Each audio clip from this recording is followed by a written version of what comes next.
Жил старик со своей старухой у самого синего моря. Они жили в мирной землянке ровно 30 лет и 3 года. Старик ловил небо до крылья, а старуха пряла свою чашку.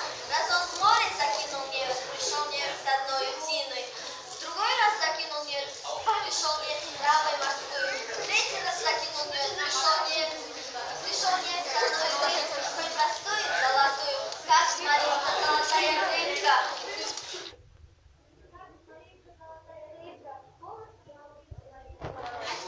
Отпусти старше меня в море, дорогое святым отку, откуда с чем только пожелаешь. Удивился старик и испугался, он рыбачил 33 года, не забывал, что рыба говорила, отпустил он рыбку золотую и сказал ей ласковое слово.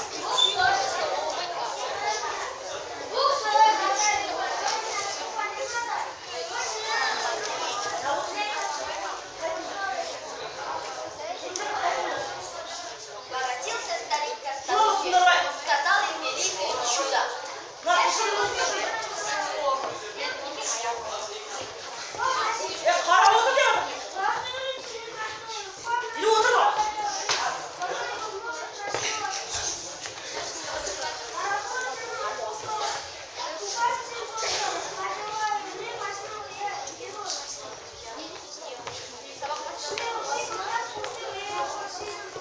Старик и старуха забронила. Дурачина, ты простофиля, я умело взял рыбке, хотя бы взял рыбке корыто, и наша-то совсем распадалась. Он пошел к синему морю, видит, море слегка разбежалось, стал он рыбку золотую, приплыла к нему рыбка, спросила.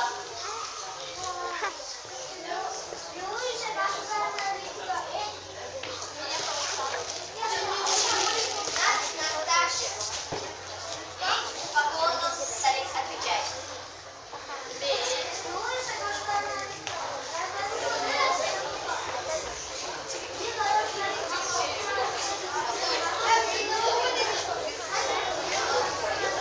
Отвечает золотая рыбка. Сейчас наступай тебе слова, будет вам новое корыто.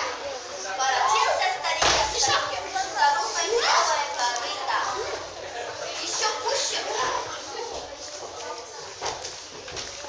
Дурачина, ты прямо простофиля.